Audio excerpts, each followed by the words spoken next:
wherever you are. Yeah. Just Nandri. The time where I lived, nothing of pole dance was around. I didn't really know even what it was. I wrote to every single person at that time. I was like, oh, I want to learn from you. I want to learn from you. I want to learn from you. So, that brings me to the second. So, what does money mean to you? Yeah, I don't have the strength. I don't have the flexibility. Do you think I can do it? I can say that recently I had a spine surgery. It's really, really difficult for me physically and mentally. I had really depressive thoughts. And I can say that again this time. That makes sense. I don't know if I can swear. No, you can.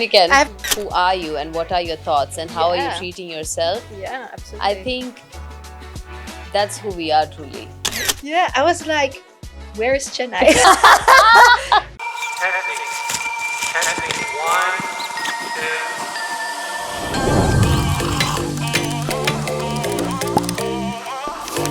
U.S. Treasury still higher than.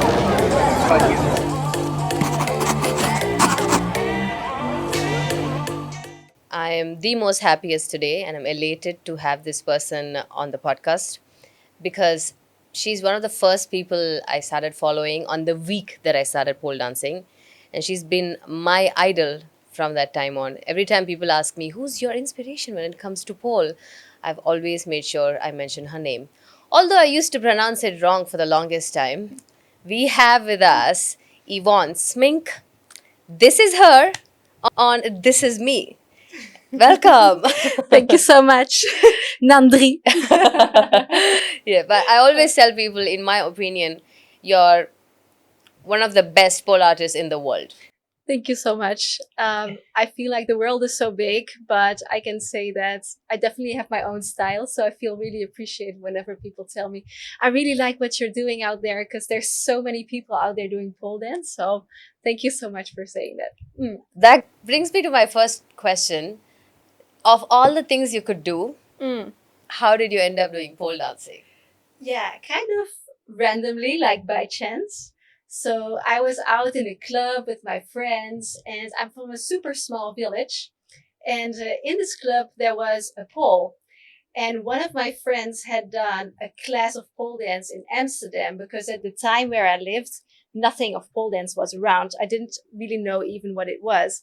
And so she was like, listen, there's a pole in this club. Let me show you some moves. And I was like, no. Because in my mind, I had to be so sensual and sexual to do pole dance. Even though I'm a woman, I'm sensual, I'm sexual. But at the time, I was like, that's not for me. I'm such a tough girl. I like climbing. I like wrestling. I like doing judo. It's not my style, And then my friend was like, no, I'm going to show you some moves. I was like, let me think about it. So I had some beers, and then I was like, you know what? I'm going to try it, And then she showed me the first move, which was like a back hook. Yeah. And so she was spinning so fast, and maybe it was the alcohol, or maybe it was just me like mesmerized, like, you can spin so fast on a pole. I want to do this. And then the whole night I was in this pole, trying to hang upside down, trying to spin so fast. And the next day I woke up, I was like, damn, I was like Googling pole dance, or what is pole dance? And all these YouTube videos start popping up, because YouTube just came around. I think it was like 2010, 2011. I feel like YouTube started at like 2008, 9, if I'm not correct. Yes. And so all these videos of like women like doing pole dance popping up, and they were doing like such amazing, graceful things, sensual things, strong things. And I was so inspired. I was like, I'm going to do this. I have no idea what I'm doing, but I'm going to buy a pole, put it in my student home, put a mirror on the wall, and I'm going to start training. And that's how I started. Yeah. Wow, that's crazy. It just took one lesson and a couple of beers. Later on, of course, I took workshops with everybody, because you get obsessed, right? So most I'm self-taught. Like most of the things that I learned was just by looking at YouTube videos from all these women over the world. And at the time, it started in Australia and America pole dance. So most of the Australian and American pole dancers, I would like just check out on YouTube. How are they doing this grip? How can they go upside down? Like what are they doing on the stage? What is their floor work? Everything. Yeah. And I was just trying stuff. Yeah. You were that person. I was watching your videos that's so and crazy. trying all the stuff and like the cool things. Yeah. And I was like, how is she doing that thing? And I used to download the Instagram videos Yeah, and yeah. then convert it into like a slow motion video. I'm like, wait, go back, go back. This is my life during COVID. Oh, Yeah, so this is when I started pole dancing and I was stuck with the pole at home. yeah. And all I could do was pole, which I do not have any complaints about. No, that's a Yeah, great time if you yeah. like to start. And I think I also, I started following a couple of them and I wrote to every single person at that time. I was like, oh, I want to learn from you. I want to learn from you. I want to learn from you. So, that brings me to the second question. If you were to like, for me, you are OG. But for you, who are the people that you consider OG? I would say like the first people that I saw on Yeah. YouTube, like that, those are my OGs, and those are most of my peers around me refer to as OGs, kind of like the first wave of pole dancers. I would firstly name Felix Kane. I'm not sure if you know her. She later she became like a Cirque du Soleil artist. She opened her own studio, her own pole dance studio in Australia, where she's from. But at the time, she was one of the first to mix pole dance with ballet, like her background is ballet. And so she would come out in these beautiful heels and these really powerful songs. And she would create these amazing moves that we now see as standard of our pole dance syllabus or our pole dance vocabulary. She literally came up with like the spatchcock, when you're like, don't know if you can see it, like the pole is behind your back and the legs are over there. Yeah. I could never do that. Yeah, in my I life. can't comprehend that move. Yeah. Forget doing it. Same. I could never do it with my flexibility. But like when I saw her video, she was one of the first that I saw. I was like, how in the world with the grace, the flexibility, everything. So she's one person that I would name. Another person that I would name is Janine Butterfly. So she is also later became a Cirque du Soleil artist, but she also from the USA made many moves that we now consider like in the syllabus, like in the vocabulary. She literally created like the butterfly that we're doing. That's what she's called, Janine Butterfly. Yes, many more moves. And she just has a very graceful style. And I always refer to her as, when we have like airtime, really taking the time to breathe into the moves. Like she has such a calm pace in the air. And even being next to her, like I just met her again maybe a month ago. I was just, when she's in the air, you just stare at her like, it feels like she's walking on the floor, but she's actually 5 meters in the air doing crazy stuff, but everything has just such grace and calmness to it. And then the third person I would name is Alethea Austin. And she has really this slinky, beautiful, connective style with a lot of waves, a lot of sensuality. And when I first started, I bought her DVDs because she came out with DVDs of stretching and pole moves. So I bought those. How 90s of her. I know. And I still have them in my room. They were pink and white, and I still have them like as trophies. Like that's where I started from, and learning from the best at the first generation. So I feel really lucky that I started at the time that I started, because I had YouTube as a resource and I had these DVDs as a resource. So I feel super lucky for that. I hear you say stuff like, oh, I could never do that, And for me, that's shocking. But I'll tell you why. I feel like most people who want to start pole are always asking, I don't have the strength, I don't have the flexibility. Do you think I can do it? That's the common question that most women have. What do you have to say? Like, what's your opinion on that? You don't need anything to start pole. If you already have everything, like it's not necessary at all to start any art form or any sport with anything. Imagine I would play tennis and I would say, yeah, I can't hit the ball like Roger Federer. I can't start tennis at all. That would be so crazy, right? Yeah. So why do we do the same thing with pole dance? So, of course, there's a structure to every learning process. And with the first class, you're not going to learn a human flag, possibly, if you have a good teacher. So you don't need to show up with anything. You just need to show up with a love for pole or like a curiosity to learn something. And your teacher will guide you through the steps, like learning about centrifugal forces, learning about pendular movement, learning about different grips and how to activate the muscles. So you can learn all these things by just stepping and walking around the pole, with very simple concepts. And if you have a good teacher, they will show you the way. And your teacher has learned about different body types, different ways on how to instruct and give feedback. And it can be so, so freeing to come to a class and knowing you don't need anything, you don't need flexibility. Hell, I cannot even do a bridge. Like, who cares? Like, yeah, I don't have flexibility. I just showed up because I was like, I saw somebody do crazy stuff on YouTube. I want to learn this. Let's do it. You know? Yeah. So yeah, I feel like that's, I feel like people can be intimidated by what they see online. Like, my body can never do that. I could never do that. But pole dance has so many different art forms, different ways of doing pole. You can be sensual, you can dance, you can find choreographies. You don't have to do all these crazy things that are out there. Absolutely. You were talking about how you've taught in 60 different countries. Yeah. It's a bit That's crazy. crazy. You arrived at Yvonne Smink. Like, like what was your secret sauce? Again, it's a strange word. I want to say curiosity. But also I got a lot of inspiration from hip hop, actually. I got a lot of inspiration from other dance forms and other art forms, such as contemporary dance. But I want to say mainly hip hop because I accidentally ended up in a experimental battle that I watched. So an experimental dance battle. And in this experimental dance battle, I saw artists doing crazy threads, crazy concepts of impersonating characters. And this really inspired me to explore differently with the pole, because I want to say before I was very like tricks based, which is also a great style, but it stayed very performative, everything that I did. Like, I was like, look at my trick, look at my split.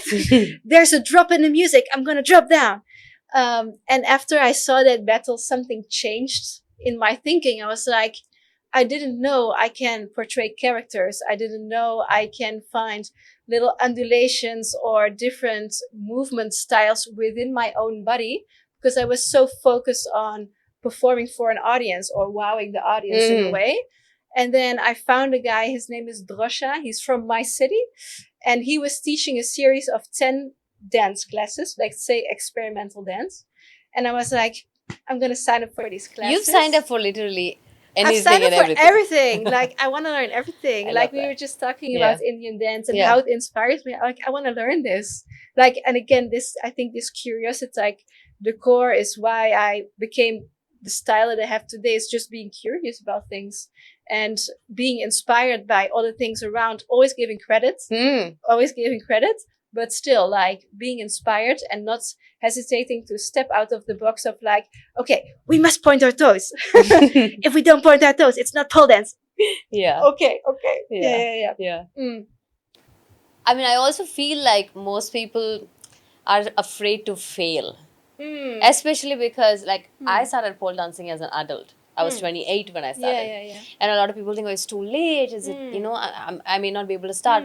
I have a student who started at 42 and she's still happy about her, like experience. So I feel like most people don't want to fail at this. But I feel like more than failure, you got to look at it as trying something. Just change the words a little bit and then you'll be able to, find what is yours, or you could have a different kind of a takeaway from the learning. Absolutely. But you were talking about, how you like the Indian dance forms and stuff. This is your first time in India. Yes, I'm so happy to be here. So happy to be here. Yeah, but when I first messaged you saying, hey, I'm from Chennai, India, you're going to come here. Like, what were your thoughts like? Yeah, I was like, where is Chennai? I was like opening Google Maps. I was like, oh, cool. It's kind of like in the south, because I don't know where is Chennai. Yeah. So, and then I Googled Chennai. I was like, oh, there's a sea. Great. Yeah. There's a sea. Yeah. And then I follow you, of course. So I was looking at your videos like, oh my God, it's amazing what people are doing out here. And also, like, we don't hear a lot of Indian pole dancers coming out of India competing, and I'm so excited for Indian pole dancers to come out there in international competitions, represent India and represent their culture, and let's show us like, what is the country, what is pole dance in India, and what you can bring out there. It's going to be super amazing to see the years progress out there. Yeah, I think so too. I mean, it's only 3 to 4 years old, where people have started Yeah. teaching, and everyone's trying to explore this. Mm. But yeah, I think your inputs have really changed the way I look at Very cool. performance and polls. So I'm hoping that we'll Mm. be able to bring something really Yeah. cool to Yeah, international yeah, yeah. stages really soon. Mm. Um, Mm. where are you going next, and what's your plan like for the next couple of months? Oh, for the next couple of months after Chennai, I will go to Vietnam. I'm teaching at Pole Mania Hanoi. Yeah, a workshop. I've never been to Vietnam, so I feel like the people are quite tough out there. So I'm excited to see what their energy is like. Then I'm going to Taiwan just for a holiday to hike the highest mountain in Taiwan How because exciting. yes, I love hiking and nature. Then I go through Europe to South America, to Colombia. Yeah, I've never been there, but I'm excited to be there because Colombian people are very hardworking, very powerful, very high technique, Very way nice. higher than me. I'm like, I don't know what I'm going to teach you guys. I'm going to be there decorative, just standing applauding for you. Like, here's a trick. You did it better than me. Okay. So let's see how it goes. I'm going to be in Ecuador, and then I'm going to be a little bit around and in Chile. Yeah. So this is like for the next month and a half or so. Yeah, it's very cool. You got 45 days to do all of that. Yeah, about that. Yeah. So, yeah. How did you develop? Like, do you not miss home? Like, how did you develop Hmm. this adaptation? I guess I'm a very solitary person. Yeah, I'm really fine with being by myself, and I love my family. I love my sisters, my mom, my dad, even the little doggy. But I don't need to be next to them all the time to love them, if that makes sense. And because I'm so comfortable with being by myself, I got used to a pace of like, okay, I need to travel a long time. Maybe I need to take a plane, but I can read a book, do some messages, sleep. Like, I'm fine with traveling. It's kind of like a way of living in a way. I know I will not do that forever, but for the moment now, I'm really like, I think in a grown up nice space. Yeah. And most of the time I'm with women, and then I'm attracted to men. But like, do you ever think about relationships and love? Because that would require you to be in one place. And most of the time I'm with women, and then I'm attracted to men. Yeah, I'm always like manifesting love, like who could I meet? So yeah, I'm really open. But at some moment, maybe it is because in my industry it's mostly women. So yeah, I'm like, sometimes I try to go on dates here and there, but then it never works out. They don't write me back, or it doesn't work out, or I don't feel They're anything. probably intimidated by Probably you. intimidated. Yeah, and I can't. I mean, I don't want to change who I am. You course. either like me or not. Exactly. Yes. Yeah. Exactly. I'm Yeah. sure there are a lot of like young women watching this. And I'm saying this from my own personal experience or from my own personal thought process. It's very difficult for me. I aspire to Yeah. be like you, travel and teach, but the very thought of having to do that stops me, probably because of my own conditioning, that as Indians we don't really leave home, or it's very difficult for us to say no or draw boundaries or walk away from certain responsibilities makes because we're sense. loaded by it. Yeah. And so I feel like it really stops us from experiencing so many things. But was it difficult for you, because I know you're close to your parents and your family, was it difficult for you to like make that decision? I think I kind of slowly rolled into it, if that makes sense. So the first person to invite me was in 2014 in Russia, in Yekaterinburg. It's close to Siberia. It's very, very cold. It was like minus 25 there. So my parents were like, are you gonna be okay? Do you need my coat? So my mom gave me her coat. So cute. And then so I came back alive. So my parents were like, I guess it's good. Yeah. And how old were you when you? Yeah. I guess I was, let me think, so 2014, that's like, I was like 23, around 23. Wow. Yeah. So There's no way I'm gonna go anywhere if I'm 20. Parents won't let me go. Yeah. So, yeah. But so I guess I kind of rolled into it, and then I got used to being a little bit further away from home a little bit longer, Mm. and then extending the trips. I want to say this is an exceptionally long trip of 2 months. Usually I just go for an event, maybe a week or 2 weeks, and then I come back. But now 2 months in the summer, it kind of happens. I was like, I'm here. Let's go there. Let's go there. Oh, 2 months goes fast. Yeah. So you're originally from Netherlands, but now Yes. you live in Paris, close to Paris. Yeah, I want to say I live close to Bordeaux, and Bordeaux is then maybe 2.5 hours by train from Paris. Yeah. Okay. Yeah. So you're saying you're open to love, and Paris is supposed to be the city of love. Yes. You you know, know? yeah, I lived in Paris for like 6 years. Nothing happens. Nothing happened. No, but I want to play Cupid. Okay.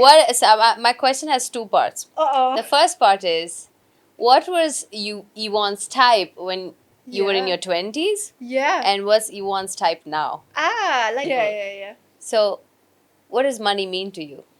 Yeah, I feel like money is a way for me to pay my rent. Like, I feel rich when I can go to the supermarket and buy what I love to eat.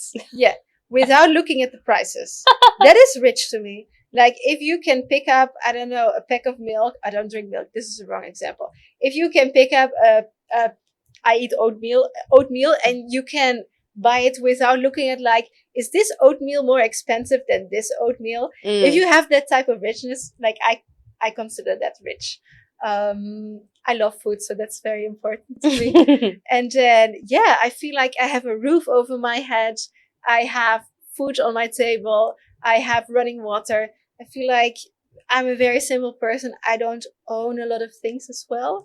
Maybe the most expensive things I own are my pole dance equipment. Yeah, maybe that's the most expensive. Like, I have a very high this. Yeah, sorry. You forgot your body. My body. Yeah, most my expensive. health. Yeah. My health is very important. But that's related to the food. Of because course. If you eat, yeah. If you eat well, you prevent going to however many doctors you eat. Yeah. So, like, what are the things that you do to stay healthy in terms of food? Since you said you love food, like, what are the things you eat? What are the things you avoid? Yeah, I'm kind of conservative in food advice because being to so many countries, some people that I met have so restrictive ideas of food. And they tend to listen to people who maybe have not had education in nutrition or food. So I'm always very conservative with giving out advice on what to eat and not. But I can say for myself, I don't really eat a lot of processed food. Like, I don't really go out to McDonald's and order a meal. But if I'm at a birthday and everybody's at McDonald's, let's do it. But it's not every day that I do that. And I try to eat around like whole meals. Like, I have a lunch. I think, okay, the meal is based around chicken with some veggies and rice. Like, that's feel like a nice solid meal to me. And then next to that, I can have some chocolate, or I can have a shake or whatever. But I like to think about like protein, carbs, and some veggies. Like, that's like, yeah. That's fantastic. I want to move away to a different topic. Yeah, let's go for it. What are some of the biggest stages you've performed at? Like, in your opinion? Oh, good question. Wow. So one particular one that stands out for me, but that's maybe just of my culture. I had maybe a year and a half ago, I had the chance to perform in the Royal Dutch Theatre. And this is extraordinary. Like, I don't think a pole dance artist ever was on that stage. And I had the chance because I worked with a hip hop dance theater company called Ish Dance Collective. And I was a part of their show. And as a part of their show, we were booked in this Royal Opera House. And like, I cannot explain the feeling of like, it's in Amsterdam. It's like in the center of Amsterdam. It's beautiful. I will show you some pictures, but it has like red flannel seats, high ceilings, like a circular setup. Love it. Like, it was just to be on the stage. I was like, I cannot believe I'm on that stage. Like, I took maybe a million pictures. I printed the picture. I have it on my wall with the team that I got to perform there. So that's like one stage that, like, I don't know how many, I forgot how many thousands of people, or hundreds, I forgot even, I don't know. that stands out to me. And then one other performance I did in Italy, in a small village, and I got to work with a circus company called Johan Bourgeois that I work for. And we got to perform there with a huge sliding wall. So we would fall off the wall, we would slide down, and then there's a turning table underneath that wall that we would fall onto. So the body would slide up this like a couple of meters high wall, and then turn around, and then I would have a door that I would hold on to, and then I would perform on this door with Like a another spinning person. door. Yes, like a turning Wow. door. Yes. So, and then everything is on a motor, so the door would go faster or slower. And this was like maybe an hour show with a live pianist called Anya Rania. And she has like incredible music. So I was like, I listened to her music. I almost start crying. I stand there on the top of this like huge wall. I'm about to slow down. And the people were like, it was outside in front of a church. They were in rows and rows and rows of people. I couldn't see past the last people because there were so many people there. And I was like, oh my God, I'm so blessed, but I'm also about to cry. It's so beautiful.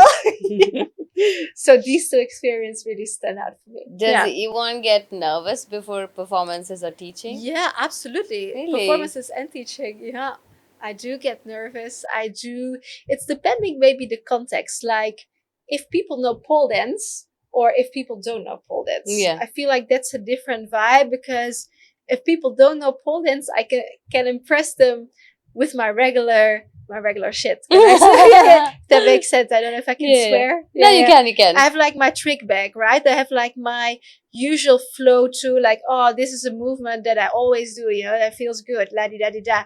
And I can pull it out of my trick bag, and I know it works for, I call it the muggles. If you have read Harry Potter, muggles is like a word for people that don't have magic. So I call it the muggles. Like the muggles don't know if this is difficult or not, because if you go upside down, for the muggles, they're like, upside down. Incredible. So you can trick them really easily. But then if people don't pole dance, you're like, if I go upside down, they know it's not that impressive. They're like, it's not enough. It's not enough. Like, what else do you get? I'm like, oh yeah, now I can get nervous. So it's depending who's in the audience or what is the context. Yeah. But even for teaching, like, I remember maybe a year ago or something, I was teaching in a camp, and Marlo, who's like second wave, she's like one of my idols. So she just like, I was about to start my warm up, and she walks in my class. I'm like, what are you doing here? And she was like, yeah, I'm about to take your class. I'm hoping for like a nice gentle warm up. I was like, yeah. Let me make the warm up hard. Great. In my mind, I'm like, panic. While I was in my class. Oh my God, what's the program? Oh my God, what am I doing? I mean, she's amazing. So anyway, it was so much fun to have her in my class. But at the same time, it started to be like, Marlo is in my class. Panic. It happened to me as well. Like when I first met her and I learned from her, it was crazy. And on the day you were performing at the studio, like I couldn't stop crying because it's a dream that I've had to like, learn from certain people. And the first one of the first few people that I followed were you, Sarah, Marlo, Ali. So for me to have finished that circle was, is this really my life? Like, is this what I'm doing now? I'm just truly grateful for all of it. I want to ask you a deeper question. Like, is there a moment that really changed the way you look at life? In life? I don't recall any specific moment where I thought like, where I did like a 360, but I can say that recently I had a spine surgery, which was really, really difficult for me physically and mentally. I was really, really down. I had really depressive thoughts.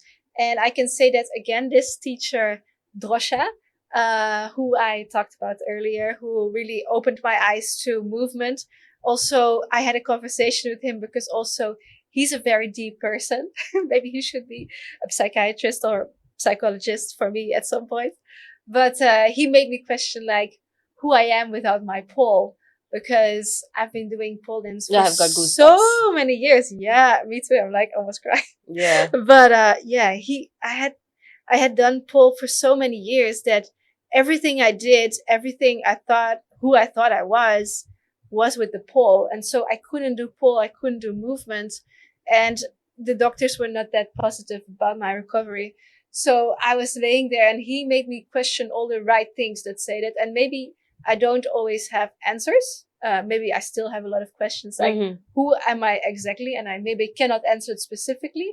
But I found that I have a lot of things to share with the world that are maybe not with the pole, but with connection to people and connecting with people in different countries, in different ways, in different spiritualities. So Yeah. I'm super happy with that. I mean, that's such an interesting question. Who are you without the things you do? Like, what are Yes, you? what are you? Yeah. I can't answer right now. Like, I have no idea, but I found some things to share, if that makes sense. Like things that are part of me that I know I can bring, and I know I can bring out with other people. And so, because maybe before I was in this little box, I was like, I am with the pole. I can do this. So that makes me cool. This. Yeah, that makes me cool or whatever. And then, okay, without my pole, I am still my own person, and I still think that I have good morals that I like to share with people. And so right now as well, like I'm trying to find an education or a little job that I can do next to my pole career in connection with people that I can share with. Yeah. That's interesting to me because I was just having this conversation with another friend and I was saying we place so much of our self-worth around the things we own, the things we do, the things we say, but who we are when we are alone at home. Yeah. When you have nothing to prove to anyone, don't have to say a word. Who are you and what are your thoughts and how are you treating yourself? Yeah, absolutely. I think that's who we are truly. Yeah. Without anything, just naked in thoughts, naked in emotion. But it's very difficult. I mean, it's easy to say than to arrive at an answer. Absolutely. You're going to leave today and I'm going to be like, who am I? Yeah. Without the pole. Everybody can ask themselves this question. Absolutely. That's something to like really take away from me from this entire conversation is because like you said, I'm always thinking, what can I do better in pole to stand out? How can I do this? How can I do that? But really, I'm still special without doing anything at all. Absolutely. I need to believe that for myself. Yes, I think we all do have to believe that for ourselves. Absolutely. We all have our uniqueness. Yeah, and you deserve everything just because, not because of any particular thing. That's interesting. That's really interesting. I mean, I really want to thank you. I feel like you've given us so much to think about, especially for me, so much to think about, so much to practice, and really so much to explore, if anything. I love the word explore. Yeah. The word explore is like one of my favorite words because it's very neutral, you know? It's not like one specific thing. You can really build a whole session, a whole thought process. Everything is about exploring. And who gives a fuck what the outcome is? You know, like it's a beautiful word. Yeah. I love that. I love that. Who gives a fuck what the outcome is? I love that. I love that. Is there anything specific you want to say, ask to the people of our country and around the world? Because you've not really been on a, I mean, you've done interviews, but you've not been on a Never been on a podcast. Yeah, so I guess podcast. People must think, oh, this is what she sounds like. Yeah, my accent. I'm sure when I listen back to it, I'm like, oh no, my Dutch accent is so strong. But it feels like, now it feels okay, but when I listen to it. I'm going to get the opposite of it. They're going to be like, where does she get her accent from? But if I don't talk like this, she probably won't understand anything I'm saying. So I have to code switch a little bit. No, like I say in the beginning, like I think it's just for me, I'm so excited to see what India can bring and is going to bring. And there's also like no pressure on what will come out of the pole world in India. But I think because, I mean, I only got to see India now for maybe 4 or 5 days. Yeah. But I also see so many richness in culture and history and learnings and knowledge here. So I can only imagine how that influenced the dance, but also the pole dance, you know? So I'm so excited to see what is going to come out because I see the richness in culture and that I'm sure that will manifest in the performances. So I'm really excited about that. And I don't know, maybe if I ask like what is like would be a dream for Indians? Like, what would Indians like to see Poland evolve in? What are their aspirations? Would they like to see, I don't know, a lot of people from outside, foreign teachers come and teach here? Or would they, learn from local Indian artists, like hip hop artists? I don't know. I think that's also like very Mix the cool. cultures, yeah. Mix the cultures, or what are their own thoughts about? Do they want to focus more on sport, on technique, on that's Sensuality. like, Could be anything. sensuality? Yeah. Like what are the aspirations of Indians? Okay, so this podcast is called This Is Me. This is me. Yeah, but people must be thinking this is about me. No, but it's Mm. about whoever comes on the podcast. I want to ask them. When you say this is me, what is it? I don't know. This is me. Should I answer like who I am? Whatever comes to you for this is me. Wait, I have to think about it because I don't know. Yeah, take your time. Take your time. Should it be like one word, or it's like No. that's very hard. I know. We don't get to ever think about ourselves. If you direct that question at me, I wouldn't know what to say either. Okay, I'll make the question a bit more interesting. Use 5 words, 5 adjectives. 5 adjectives. Okay. I want to say I am explorative. I want to say I am fun. I want to say I'm on a height because I'm always like hiking mountains or climbing shit. I want to say I am connected with nature because, you spend some time with me. I'm always in the nature. And I want to say that I am kind because I like to think about myself as a kind person. That's great. That's a great answer. No, Yep. thank you. So if you're watching this is your sign Yeah. to get off your chair and sign up for a pole class wherever you are. Yeah. Just Just wherever go. you are. And I hope that you get to explore the art form. Not just this, but anything that you Yeah. are curious about. And hopefully you use all of this inspiration and the motivation to sign up for a class. Yeah. Do it. And to you, thank you really for My pleasure. coming to India, being on the podcast. You're my first ever guest. So excited. I'm so excited that I could do this with you. I feel like this is the start of something Same. really beautiful. And thank you for sharing all that you are with us. You are truly a gift. Oh, Yes. Thank you. You are Thank a you so gift. much. thank you so much. U.S. Treasury's entire